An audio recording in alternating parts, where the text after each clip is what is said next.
evening, everybody. Welcome to our exams and assessment briefing for Year 11 parents. I'm just going to share with you the topics for this evening and the kinds of things that I'm hoping to cover with you. So we're starting with the terminal examination dates. Then we'll be discussing crisis planning, which is a new one for us to be sharing crisis planning with parents. We've got contingency day, which I'll explain when we get there, our results date and processes, some information about exam fees, the NEA deadlines. NEA stands for non-exam assessment. Early release data, which was widely publicised in the press before the October half-term holiday. The mocks period, and then a lot about awarding and how that looks this year. And then some information about prep and revision and subject-specific assessment. At any point through this presentation, if you've got any questions, please send your questions through to questions@pusey-vale.wilts.sch.uk. Okay, so the first thing we're starting with is the terminal exam dates. Now, these are provisional, okay? And I'm going to say this several times. Lots of this stuff we're talking about this evening is subject to change. The dates that we have been given are Wednesday the 4th of May, that's for the languages speaking exams, all the way through to Thursday the 23rd of June, okay? Now, these dates are currently provisional until January. That's when they're always firmed up in a normal exam year. However, this year is the first year that we've sat terminal exams since 2019. So I think it's fair to suggest that they're probably going to be subject to change depending on what is going on nationally. Any national changes we'll communicate to you straight away, but at the moment, this is what we're working with. So we're looking at Wednesday the 4th of May, all the way through to Thursday the 23rd of June. Now, Thursday the 23rd of June is the last exam for all candidates in Year 11, but it's not the last day that they should stay in the area, and I'll come back to that in a bit. Now, examinations start at either 8:45 in the morning if it's a morning exam, or 1 o'clock if it is an afternoon exam. Now, those times are really important because students have to be sat down at their desk with their paper within 30 minutes of the exam beginning. If they're not in the exam room within 30 minutes of the exam beginning, they can't go in, and therefore they will be disqualified. They'll be allocated a U grade for that paper. Now, we know that some of our students in Year 11 are not great at getting up in the morning, and I'm sure as parents you're thinking, oh my goodness, this is going to be quite difficult to get them here and to get them in the right frame of mind. There are a whole host of processes that we have in place around exams, but those times they're non-negotiable. So if you've got a morning exam, it's 8:45. So it's literally starting as the rest of the school are going into morning registration. Exams in the afternoon are 1 o'clock, and sometimes they can run way past the school bell. So the school bell finishes, as you know, at 2:45. Some exams are 2 hours, some exams are 2 hours and 15 minutes. And unfortunately this year, those exams take place, lots of them, in the afternoon. If you've got candidates, if you've got son or daughter that's entitled to extra time, factor that in as well. So it may be that we need to think about how we're managing children at the end of exams when we get to the summer, but we can talk about that closer to the time. Now, terminal exams are a legal process. Okay, I'm going to say that again. They are a legal process. There's a whole range of rules that we have to follow as a centre, that we have to follow as the head has to follow as head of school, and me as the kind of head of exams. There's loads of things that we have to do and to put in place. There's a whole load of things that the students need to sign to agree to as well in order to take their exams with us. Now, this is not a school agreement, it's an agreement with JCQ and Ofqual. I'm just going to give you some of the things that they say because of exams being a legal process. So obvious things, so no phones allowed in the room.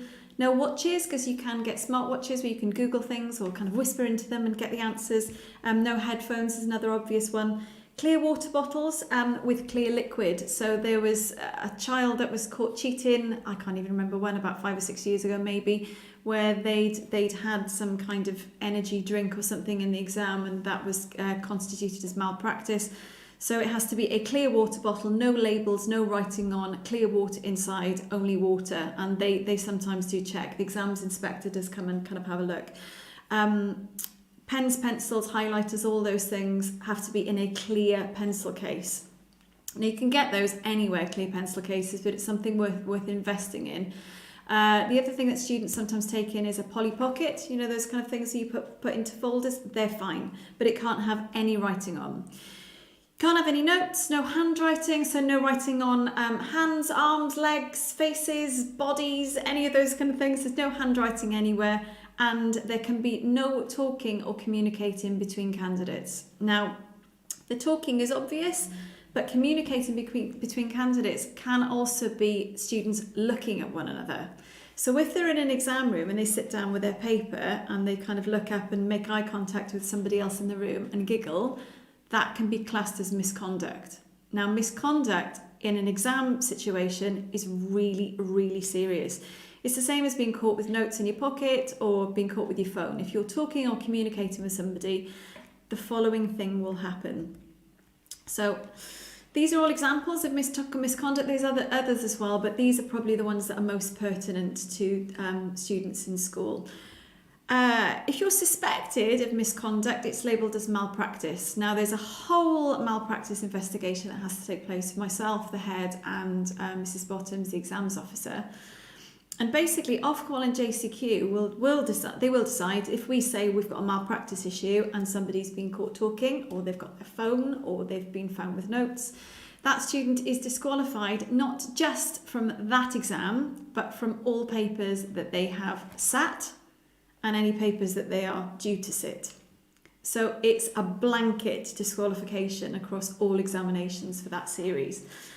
So it's really important when we're talking to our Year 11s about conduct in exams that they understand the severity. You get it wrong and it's quite a catastrophic penalty.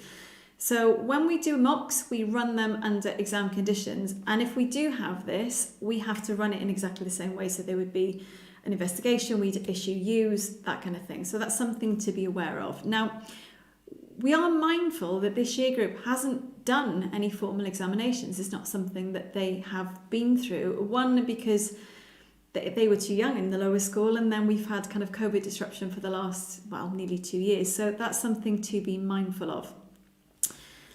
Date for your diary. Results day is Thursday, the 25th of August this year. Now, in the last exam series, results day was kind of very early in August. This year, we're going back to the 25th of August. So that's a date for you guys to have down in your diary. Now, there are some bits and pieces on results day that you need to be mindful of. The first thing to tell you is that results day in August are the provisional results. They are not the official results. The official results don't come through until November. Okay, so in August you get issued with a results statement that's got results on, and they are the provisional results, and they are not official until November when you come back to school to pick up your certificates. Now that's because of things like appeals. Okay, so if you're appealing your grade, then your result can go up and down. So you'll get your provisional results in August. The results belong to the child, they belong to the student. Now for parents that can seem a bit of an alien concept after being mum or dad to this child for years, but the results don't belong to you, they belong to your son or daughter. So technically it's only them that can pick them up and only them that can sign for them. They can delegate that responsibility to somebody else. So if they're working or out of the country, or there's some other reason that they can't be here to pick up their results themselves on the 25th of August, they can send a representative, and that can be a member of family or a family friend, but that person has to have a signed letter from the candidate. So if it were my results and I was sending my sister, for example, to pick up my results for me, I would have to write a letter to the school saying that my sister with her name on is coming to pick up my results, and I would need to sign the letter at the bottom. Without a signed letter from somebody that we either know or can ask for identification from, then we won't be able to issue results to anybody other than the student to whom they belong. Okay, so that's something to be aware of. Alternatively, we can post them to you. We are not allowed to call you with exam results or email them to you. So Ofqual changed that back in 2019. So they took that provision away. So we used to be able to kind of send things out electronically. GCSE results, we're not allowed to do that. You can with A-level results, which seems odd. It's some arbitrary reason, but we as an exam centre are not allowed to do that for GCSE results.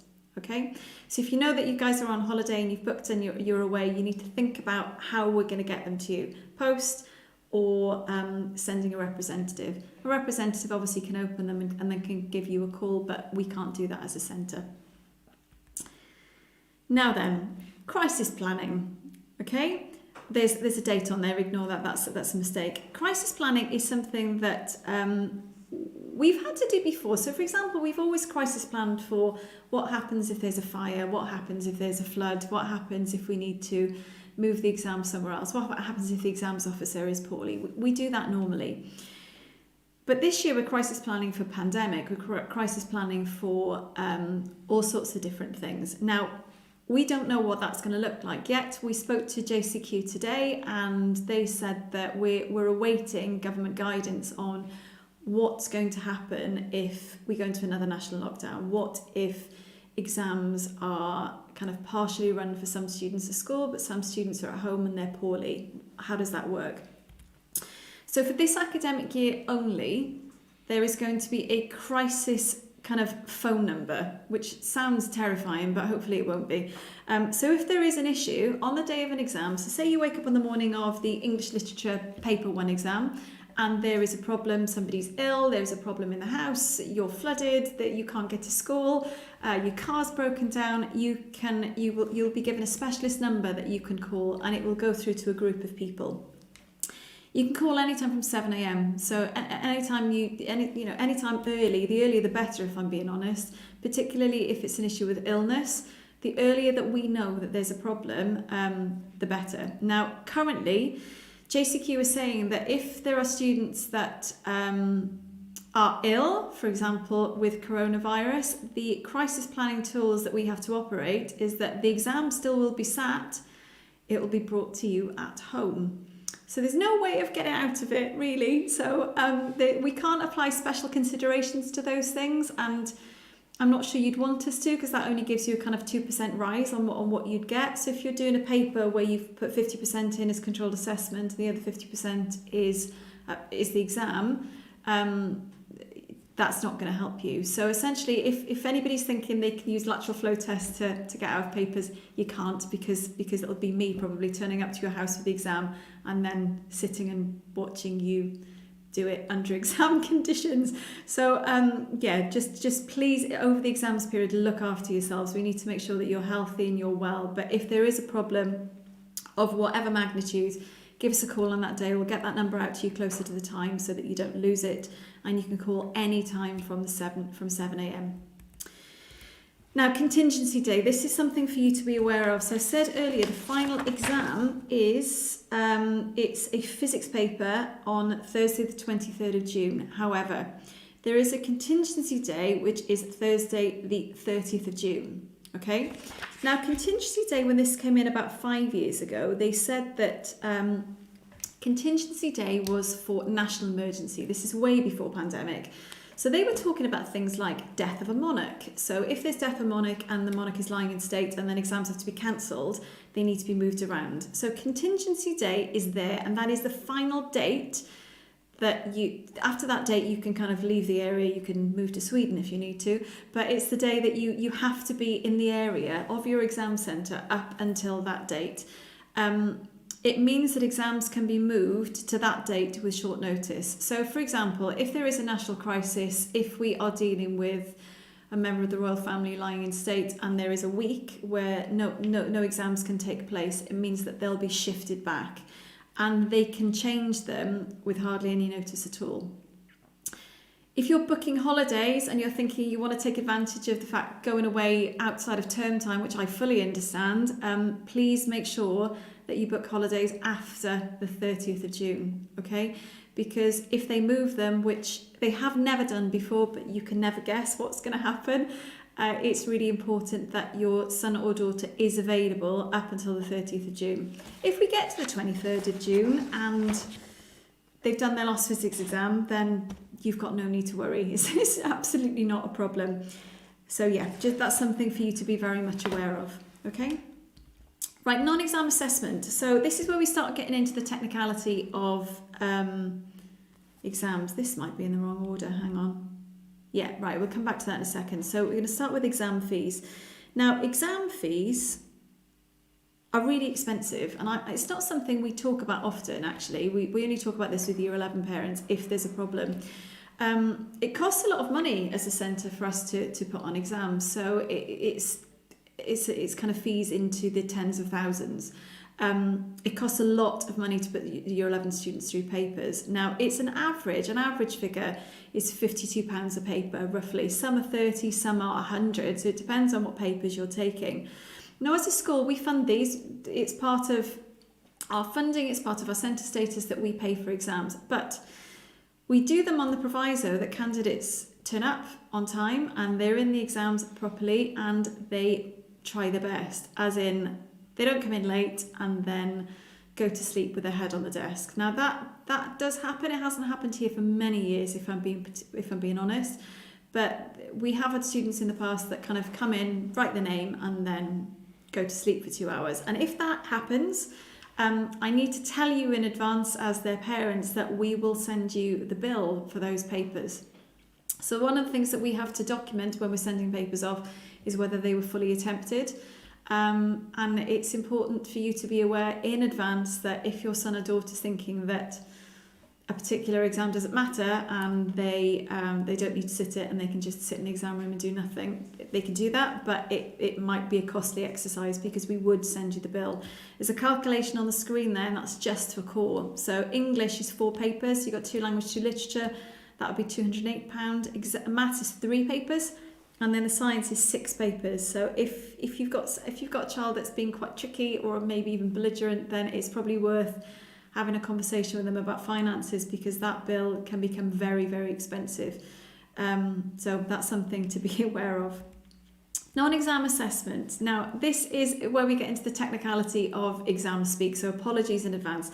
Teachers call these NEAs, okay? So students, if you're thinking, oh, that's what NEA stands for, it's non-exam assessment. Now, essentially, in the olden days, we'd have called this coursework, okay? So it's project stuff. So these are the subjects that have non-exam assessment. So food and nutrition, that is the practical cooking assessment that Year 11 are doing in December. PE, it's the filming of sports, and they've got like health plans and different bits and pieces. It's all of those bits. Music, it's composition and performance. Design technology, it's the project work. They don't have to make the project this year, that's been reduced, but they need to do all the briefs and all of the designs and the mock-ups. And then art is now entirely an NEA, but I'll come to that in a second.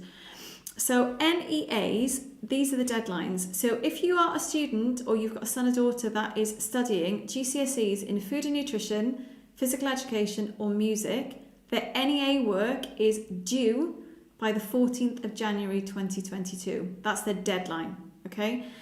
It's got to be done, as in done, in, marked, sorted, all kind of beautifully sorted by the 14th of January. DT have allowed an extension, so they've got a little bit longer. Their extension is until the end of February. So when it says March 2022, I'm talking the 1st of March. I need it in by the end of February, ideally. Art is April, but I'll come on to the reason for that in a second. But essentially, if you're doing a subject with an NEA, you have to have your NEA finished in food, PE and music by January, and in DT by the end of February. The reason we've done this is because of the timing of the mock papers. It's really difficult having students trying to do lots of NEA work and prepare for exams at the same time, because the content is different and it can feel completely overwhelming. So for us, it's about being strategic with those timings to get those bits done and dusted, because as you can see, the papers are worth an awful lot yet. So the DT paper is worth 50%, the PE paper is worth 40%, the food and nutrition paper, there's a lot of coverage still to go through. Now, before the holidays, there was a load of press about early release information for terminal papers. And we got all the documentation through, and I've got to be honest with you, it was kind of 58 pages, and I looked at it before the holidays and it made me kind of squint. What's unhelpful is the media didn't necessarily release the technical information accurately to families. So I'm just going to give you some of the information so that you've got it. So some subjects, not all, will be given early release information of reduced topic to study for the terminal examinations for next summer, okay? Not all subjects, only some. We as a centre are going to have this information on the 7th of February. However, I'm just going to read this to you. So it says, the Department of Education has also decided to retain the flexibility for advancement information to be deployed at other points ahead of the 7th of February if circumstances require. At least a week's notice will be given if it is decided that advance information will be released earlier than the 7th of February. So 7th of February is the final date. It may be out earlier if circumstances require. So this came through in October, okay? So just kind of bear that in mind. It is not a definitive list. So press are reporting that students would have a definitive list of topics that they can revise for terminal papers. Unfortunately, it isn't that. It is a list of topics or subtopics for high-level questions only. So we're talking the big mark questions. So the 8 markers, 10 markers, 12 markers, 16 markers, the big aspects of the paper. For low-level questions, kind of anything up to 1 to 5, 1 to 6 maybe, it can be any aspect of the specification. So unless there is a reduction in content that's already been published, those bits of the specification are still going to be there, but they might be on what's called a low stakes question. So it might be one that's worth kind of 2 or 3 marks. But please do not get this list from your teachers and think, oh, I don't need to revise all the things that aren't on there, because that is not the case, okay? And that was not what was reported in the media. We all believed it was going to be a definitive list, and unfortunately that is not what's written in this government document, okay? So it's designed to give a revision list for higher mark questions only. So they are the bits that you need to do more revision on, because that's the bit where you're going to need the detail, you're going to need the context, you're going to need the kind of more global understanding. But don't forget the low stakes stuff, because all those marks are going to add up to better grades. That don't discount that stuff, it's really important. Now, early release information is available for all subjects apart from the following. So English literature, geography, history and art are the ones that are affected for us, and that's because they already have a reduction in content. So you've either got early release information, which is your list of kind of bits for the higher questions, or you've got reduced content, and reduced content are for those 4 subjects that we study with Year 11. Okay, so back to early release information. So they will give us the following, okay? So they're going to release information on either content, context, topic, subtopic, themes or skills that will be assessed in the exams 2022, okay? But there's a quote from the document here. The advanced information will not always detail everything that is in the examination. So everything that's on the spec could come up, okay? The sublist that you've got is for the kind of more complicated questions on the paper, the stuff that's towards the end, but everything on the specification is still there to play for, okay? Reduced content. Now, some of these reduced contents have been allocated by the exam board. Some of them have been centre choice, okay, and I'll explain those. So for English literature, we could choose on this one which one we wanted to remove, and it's a really difficult one, this one, when we have to pick, because particularly for English literature, some people find spectacles really easy. Some people don't like it. Some people will find poetry really easy. Some people won't like it. But we as a centre have decided to take out the poetry anthology and the unseen poetry. They've been removed from the GCSE literature exam for this year. So for literature only, you will be assessed this year on Macbeth, Jane Eyre and an Inspector Calls. If for any reason you go into that exam and you decide that you're not going to do your Inspector Calls question and you're going to do the poetry question, unfortunately, those marks won't count, because as a centre, we've stated that part of the paper isn't something that we'll be teaching any longer. Therefore, it's just those 3, and they're now worth 33% each. Okay, so that's something to be aware of. So you've got 2 plays and a novel there for English literature left, no poetry. Geography, you've got the following thing removed. So again, this was a choice. So in paper 2, energy resource management has been removed. So paper 2 is now changing cities and global development. And on paper 3, the familiar fieldwork has been removed. Unfortunately, this is slightly crackers for me, because the familiar fieldwork is where you go and gather data yourself for fieldwork and then do the analysis. What's in the exam is the unfamiliar fieldwork. But in order to understand unfamiliar fieldwork, you have to do familiar fieldwork. So as much as it's been removed, Year 11 geographers, I've already booked a day for you guys to go out and do familiar fieldwork close to school, because otherwise you're not going to be able to pass your paper 3, because you can't do one without the other. So there's no assessment on the familiar fieldwork. It's been taken out of the paper 3, but you'll still be doing the learning. Otherwise, the exam content for paper 3 will make no sense. GCSE history, the early Elizabethan England in paper 2 has been removed. So paper 1 is as was.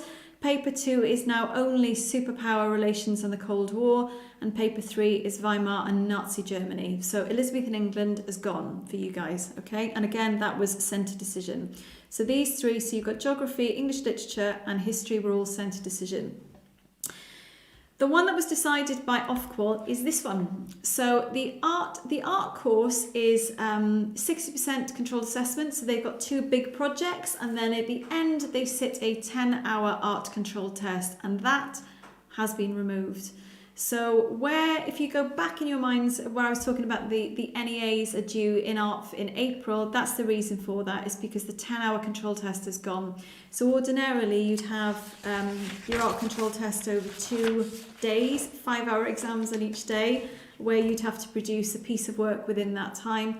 That's no longer a requirement. So the art examination is entirely the coursework portfolios for the 2 components. And it's really important, arts candidates, that they are beautiful and done to really high standard, because whereas in previous years you had kind of 40% chance of upping your grade in an art control test, you don't have that anymore. So the kind of final outcomes work that really bumped up students' grades, that's gone for you guys. So your portfolio work needs to be absolutely tip-top. Okay, mock examinations. Now, we normally do mock examinations at Christmas, and we decided consciously as a school that that was probably a bad idea because of the time of year, and people maybe, there's more chance of people getting ill at Christmas. So the mock examinations are these weeks. So we're looking at week commencing the 21st of March, week commencing the 28th, and week commencing the 4th of April. And at the end of the week of the 4th of April, it's the Easter holidays, so you can lie down for a little bit and kind of recover, because we are looking at a full schedule of mock exams over these 3 weeks. So every single paper that you are sitting in the summer, you're going to sit over those 3 weeks, and it's going to be intense, okay? Whereas your exams in the summer will be over a 6 or 7 week period, and you might have one exam on a Monday and then a Monday morning, and then a break in the afternoon, and the next exam on Wednesday. These are going to be back to back every day for 3 weeks. So it's going to be busy, but it gives you an opportunity to get all of your NEA work in kind of January, February, and for then us to have a lead up to mock exams. These will be done under full exam conditions. Okay, the expectations will be exactly the same as they will be in the summer. You'll be doing the papers on the right tier, you'll be doing them in the right room, and full access arrangements will be given, and they will be sat to the correct time, okay? The exam papers are going to be marked on the 2019 boundaries. Now there's a reason for that, and I'm going to explain it in the next slide, okay? The 2019 boundaries are what we are advised from JCQ to use this year. We don't have to, we can use other boundaries if we wish, but there is a reason why that is a very sensible suggestion. So students, get your head around those dates. You've got 3 weeks of full exams, proper, in the hall, with all your stuff, with all your kit, in March and the beginning of April. Now, awarding has been quite different in the last couple of years, and we are going back to the 2019 awarding strategy this year with this cohort currently. It might change, but that's kind of where we are at the moment. So just for parents, if you're still unsure of what these grades mean, because we always get this on results day, students get handed their results and they stand there with their papers and you see parents going, what's that? In what grade is that? Is it an A, B, C? So I'm just going to kind of go through it with you. So a 9 is kind of an A star. Okay, so it's the top grade that you can get. An 8 is an A star equivalent, a 7 is an A. And now this is where it gets complicated. A 6 is a B plus, a 5 is a B minus, C plus, and a 4 is a C. Okay, so that bit in the middle there where you've got 6, 5, 4, they're all kind of B, C grades. And there is a difference between a 5 being a strong pass and a 4 being a standard pass. Lots of colleges are now asking for the strong pass. When this first changed, they were looking at standard pass, they're now looking at 5 plus. Okay, 3 is D, E plus, 2 is E minus, F, and 1 is a G grade. Okay, so they've taken 8 grades and made them 9, and there's obviously overlap in different places, but the overlap is essentially B, C, and then D, E, F, and then we've got an extra A star top grade at the very, very top. Now, before this changed, when there was kind of, you got a C grade, C grades were awarded on the amount of marks you got. So for example, in maths, you might, on the foundation paper, you might have needed to have get 45 marks out of 60 to get a C grade. And we knew that, and we could work to that. And we could say to the students, you're kind of on past papers, you're working at 43, you're working at 44, you need to get over that boundary to get into this grade. Unfortunately, that's not how it works anymore and hasn't done since we went to number grades. So grades are awarded on a distribution curve, which basically means that all of the papers are marked nationally across the country, all of the grades are submitted to Ofqual, and then they standardise them, they check them all, and they go, right, we're going to rank order the entire country from the kid who's got the best marks in the country to the kid who's got the worst marks, and then they distribute the grades out. So top 3% goes to a 9, the next 11% goes to an 8, and so forth. Okay, so it's on a percentage. Now, there's a load of difficulty with that because you can't necessarily gauge where the boundary is going to be. Okay, now on a normal year they go up or down a bit, but this leaves us as a teaching staff with a kind of area of flux, because it might be that it was 45 marks to get a grade 5 last year, but next year it might be 42, and the year after it might be 50. Because if the country does particularly well in a paper, the distribution curve goes up. If the country does particularly badly in a paper, the distribution curve goes down. So that's something to kind of remember and think about, okay? Now, because it's a competition, and that's a really cruel thing to say, I think, to some of our children, because they're in competition with every single candidate in England, which sounds crackers, but that's the way that we work it. Well, not us, that's the way exams work in England, okay? Now, the government have said that this is a transition year. So just for this cohort, it is a transition year. Now, remember I said just a minute ago that we're marking on the 2019 boundaries. This is the reason why. So the grades that are awarded are going to be higher than the 2019 boundaries, but we've got absolutely no idea how much higher it's going to be. It might be by 1 or 2 marks, it might be by 5%. Nobody knows yet. But they will not be as high as the grades that were awarded in 2021. Now, you will know from the press that there were lots of children that got kind of higher grades this year. There was a greater percentage of children that got 7s, a greater percentage of children that passed, but that's because those grades weren't awarded on a distribution curve, they were awarded on teacher assessed grades. So there was no standardisation of the amount of 5s, the amount of 7s, the amount of 4s that were handed out. This year there is. So for us as a centre, it's really sensible to mark on the 2019 boundaries, because essentially, as long as our marking is accurate, the only way it can go is up. Okay? So it's going to go up a bit this year. So 2019, that you can download them, they're all available online for all of the papers that your children are sitting. You can have a look at them and you know, feel free to check what we're doing. And then you'll be pleased to know, Year 11, that the kids in Year 10, they're going to be in line with 2019 boundaries, so that you've got a little bit more wriggle room, a little bit more leeway. They're being a little bit more lenient with you guys than they are with your peers who are a year below you. So they've got harder boundaries than you guys are going to have. So if you're sitting there panicking, please feel excited, because that's a great thing. Because the 2019 boundaries were okay. They weren't a particularly difficult year.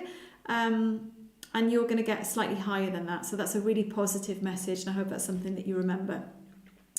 Now I'm going to go back to this point before we start to talk about prep. I'm going to say this again. You are in competition with everybody else across England for those grades, okay? And you've got no idea how much work they're doing, or how further forward they are in their studies, or what disruption is going to happen to you between now and when you start sitting those exams in May. And that's something to be mindful of. So as a centre, we've already started running prep and revision. We started this before the holidays, and we've consciously done this because we've got no idea what's going to happen. Now, Ofqual have said that essentially you guys are sitting exams this year, so I'll just read this to you. So the priorities are, this came through today. So as a centre, our priorities are to deliver assessments to published timetables, to deliver results to published timetables, and to comply with regulatory requirements in relation to assessments, marking and standards, which means that unless there's an absolute crisis, you are going to be sitting exams this year, okay? So doing as much work as you can early on is better. This is like a marathon, it is not a sprint, okay? If you go out and try to run 26 miles tomorrow, you're probably not going to feel too great, maybe 2 or 3 miles in, but you could probably run 100 metres, and that's what we're doing here. This is a marathon. You are taking part in a race, and you need to make sure that you've done enough training to adequately prepare you. So prep and revision runs on a Monday, Tuesday and Wednesday every week, okay? So you can go to subject revision with a qualified teacher, or you can go to prep, which is not with a qualified teacher, it's with somebody that will supervise you, but you can get homework done, you can complete controlled assessment work, or NEAs it's called, sorry. But parents, be also aware that we will, as a centre, run revision during Easter and May. The May half term runs in the middle of the exams period. We'll be here every day then, I would expect. And we are also likely to run pre-exam sessions starting at 7:30 in the morning. Now, if you're wondering how the students get here, that's on you guys to kind of bring them in, or to find a way to ferry them in. We've been known as an SLT to make teas and coffees and butter toast and throw bananas at children in the morning for exams, but it's a really good way to calm pre-exam jitters. And I think particularly for these guys where they've not had that prep over the years, they didn't have your 10 exams, it will be something that I would recommend that you try your level best to get to, okay? So prep and revision, here's the timetable. I did get this resent yesterday, so hopefully you've had it, because there was one change with French on a Monday, but it's there, and it's there for you. Staff, our teaching staff don't get paid for this. It's not within their contract, it's not within their directed time. They're doing it free for you guys as a year group, because they know that you've had a really difficult time over the last couple of years. And essentially, they're good people that want you to do really, really well. So if there's a session running and you're behind on the data report that you had sent home yesterday, or actually you've got things that you want to get better at, then please attend those sessions with your teachers, because they are giving up their time for free to help you. Okay, now, I've mentioned about the mocks. I said we've got 3 weeks of mock papers. They're the big ones, but don't think that's the only assessment you're doing this year, because it isn't. That would be silly. So subject-specific assessment is anything from kind of now onwards. Now, I know there's been some mocks already in some exams, and that's set to continue, but for parents and for students, I'm going to send you a timetable of when all of those subject-specific assessments are going to run for the year, so that you've got a copy that you can put somewhere sensible at home, and be abreast of those things. So I know, for example, when the geography assessments are taking place over the year. I know when the English assessments are taking place. I know when science are going to be doing mock paper ones. And it's all published on a schedule for you to kind of get your head around and get prepped. Now, hopefully that was a lot of information, but hopefully it's quite useful. It's going to be an interesting time for us as a centre, because we are very much in the position of being told by the DFE and by Ofqual and by JCQ that exams for this year group are not being cancelled. That's their position. But that was the position a couple of years ago. and of course they were cancelled. So we were told in 2020 that exams are going ahead, absolutely going ahead. We're not going to do anything else, and then they were cancelled at the last minute. It's really difficult for us to submit teacher assessment grades if we don't have the information. So subject-specific assessment is there for that reason. This is our backup plan, okay? So having lots of mock information over the course of the year that shows improvements and shows that students have acquired knowledge and skills is the plan B if they all get cancelled. Just for your information, the amount of evidence that we had to submit last year for the teacher assessed grade was voluminous. I'm talking boxes, archive boxes full of information. I've got 26 archive boxes from last summer full of information that I've got to keep until Christmas. It was massive. It wasn't a 5-minute job. It wasn't I think Johnny's going to get a 4, stick my finger in the air. It was very much evidence. And if we do have to go back to teacher assessed grades, it's this stuff that I'm going to be reliant on. So it'll be the subject-specific assessment, it will be the mocks from March and April, but also it will be class books. Now, Year 11, just as a little warning to you, I've been looking at some of your class books this week, and some of your work couldn't be submitted for teacher assessed grades because it's too scruffy, or you're kind of not doing your work presented in a way that it would be for an assessment. Now, I said to you guys as a year group in September, this might be used, your books might be used. Make sure that your notes are beautiful, that you're writing properly, that there's full understanding that shows your evidence. You're letting yourselves down, you're doing yourself a major disservice if you're not doing that, because if all I've got is your class book, and I'm photocopying your class book to put in as evidence, and your class book looks terrible, that's not going to help you, because it has to hit the criteria for the exam. So please, please, please make sure that you're trying in all of these mock papers to your best level. Your end of topic tests, anything your teachers are asking you to do, that could be the thing that we're using as evidence in the summer. They're telling me no at the moment. JCQ said no, it's definitely exams, it's definitely exams. Today at 11 o'clock this morning. But I think it's always good to have a backup plan, because I would hate to be in a position where we're trying to generate an entire exam's worth of evidence in 3 or 4 weeks, which is basically what we had to do last year. And it was a really unpleasant experience for those students in Year 11. Now then, if you've sent any questions, Mr. Robinson, have you got any questions in? It's been quiet on the No questions this evening. Okay, so quiet on the questions. Students, if you've got questions, come and see me. I've spent an inordinate amount of time reading through all of this stuff, so I can answer most things, or I can look for you and find it. Parents, if you've got questions, you can give me a call, send me an email, or send them into questions, and I can pick them up tomorrow morning. So if there are bits and pieces that you've gone away and you've thought about, do let us know. At the end of this presentation, I will send you a copy of the presentation that I've been through this evening, along with the subject-specific information, so you have all of that information in one place. And the last thing to say is that we know that exams are really stressful, okay? They're stressful for students, they're stressful for teachers, they're really stressful for parents.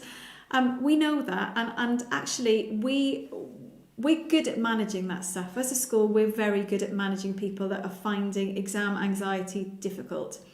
Anxiety for exams is normal. It's normal to feel worried. It's normal to feel anxious. It's normal to feel, oh my goodness, what happens if I fail? That is a normal thing to feel. Please don't think that that's a kind of a mental health thing.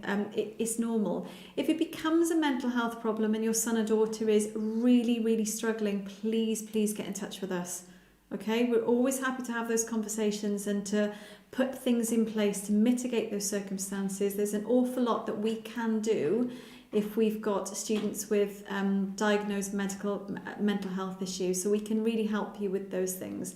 But exam jitters are normal. Okay, we're expecting you to be anxious because we would expect you to want to do well. But if there are any things that you're worried about, by all means contact us at school at any point during the year, because our job is to get this cohort the best results we can this summer. So that's it from me. I think you've heard enough from me this evening. I'm going to say thank you very much and bid you good night.